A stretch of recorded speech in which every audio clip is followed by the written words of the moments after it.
PAS ditubuhkan pada 23 Ogos 1951, hasil daripada resolusi yang dicapai dalam Muzakarah Ulama Melayu di Kuala Lumpur yang dihadiri ahli Hizbul Muslimin, cendekiawan Islam dan para alim ulama. Pada waktu itu, PAS dinamakan sebagai Persatuan Ulama Setanah Melayu. Ianya ditubuhkan atas semangat parti untuk orang Islam yang berjuang membina sebuah negara Islam. Pada 24 November 1951, nama persatuan ini kemudiannya ditukar menjadi Persatuan Islam Semalaya dalam satu persidangan ulama Malaya di Bagan Tuan Kecil Butterworth, seberang Perai, Pulau Pinang. Ketika itu, Haji Ahmad Fuad Hassan telah dilantik sebagai yang dipertua PAS yang pertama. PAS adalah sebuah parti yang memperjuangkan dasar Islam, lahir sebagai kesinambungan perjuangan Hizbul Muslimin yang dipimpin Ustaz Abu Bakar Al-Bakir yang diharamkan British ekoran pengisytiharan darurat pada tahun 1948. Hizbul Muslimin yang meletakkan matlamatnya untuk memerdekakan tanah Melayu akhirnya telah ditekan dan diharamkan oleh penjajah British.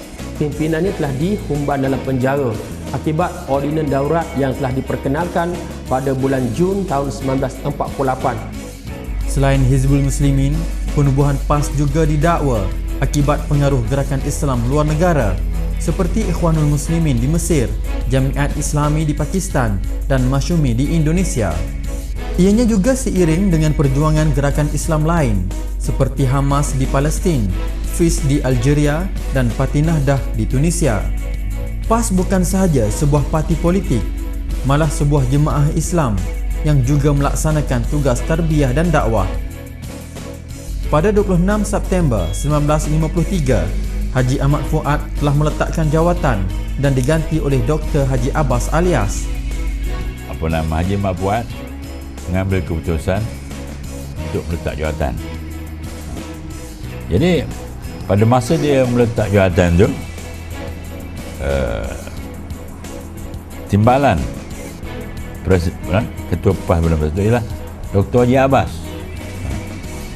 Dr. Haji Abbas tidak ada di dalam negara dan tidak hadir dalam syarat itu kerana dia memimpin rombongan haji ke Mekah. Pada 31 Mei 1955, PAS didaftar sebagai sebuah pertubuhan. Itu sebelum pilihan raya 27 Julai tahun 55 diadakan. Jadi Dr. Abbas pergi ke pejabat pendaftaran untuk mendaftarkan sendiri PAS. Sesuai dengan pendekatannya yang memilih cara muwajahah silmiyah, PAS terus menyertai pilihan raya umum pertama pada tahun 1955, iaitu dengan bertanding di 11 kerusi parlimen. Daripada 52 kerusi yang dipertandingkan, PAS menang 1 kerusi di Parlimen Kerian. Dalam pilihan raya pada tahun 1955, 52 buah kerusi dipertandingkan. Perikatan UMNO, MCA dan MIC telah menang 51 kerusi, manakala PAS menang 1 kerusi di kawasan Kerian di Perak oleh Tuan Guru Haji Ahmad Tuan Hussein.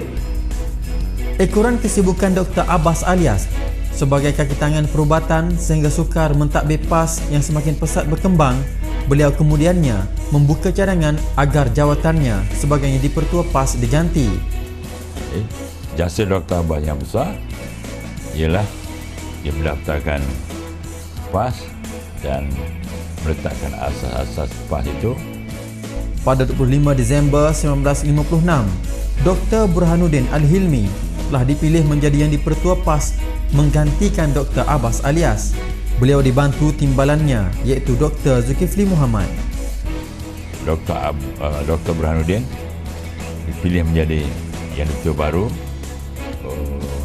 manakala Zulkifli Muhammad yang kalah kepada Dr. Burhanuddin tadi calonkan pula untuk menjadi timbalan yang dipertua.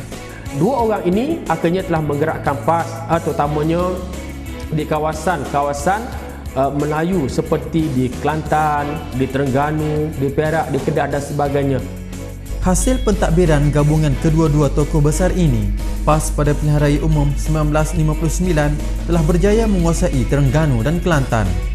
Dr. Burhanuddin juga pernah ditahan di bawah ISA pada tahun 1965 hingga 1966.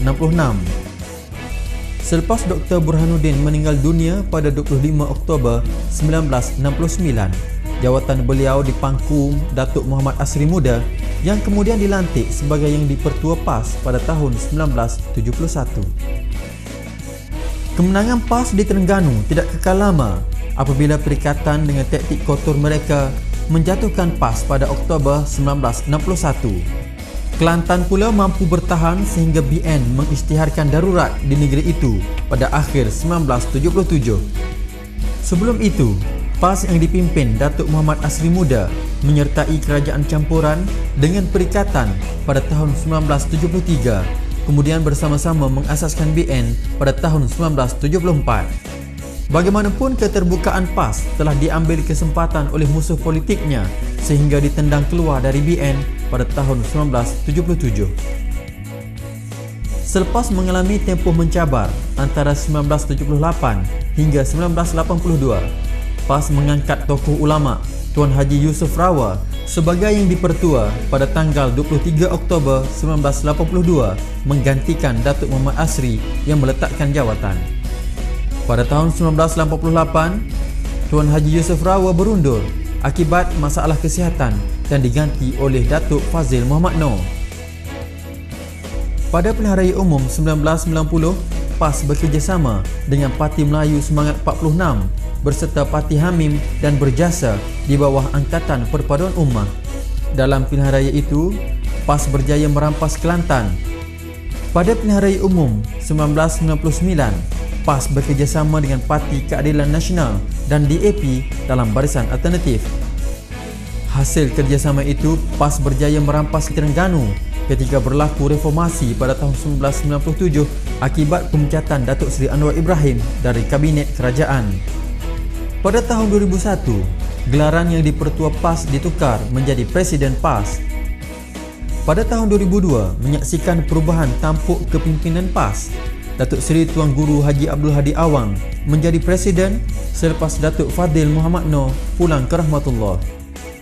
Pada pilihan raya umum 2008, PAS bersama Parti Keadilan Rakyat serta DAP telah bekerjasama sebagai Pakatan Rakyat dan telah menang besar dengan menguasai 5 negeri iaitu Kelantan, Kedah, Selangor, Pulau Pinang dan Perak. 60 tahun kita telah menyambut usia kita.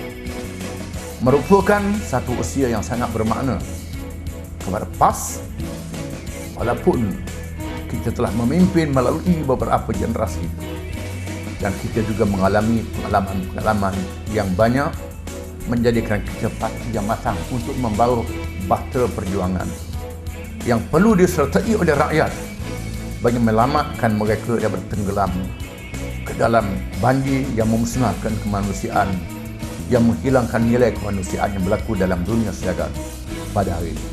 Dalam menghadapi pilihan raya ke-13, PAS berusaha terus bersama Pakatan Rakyat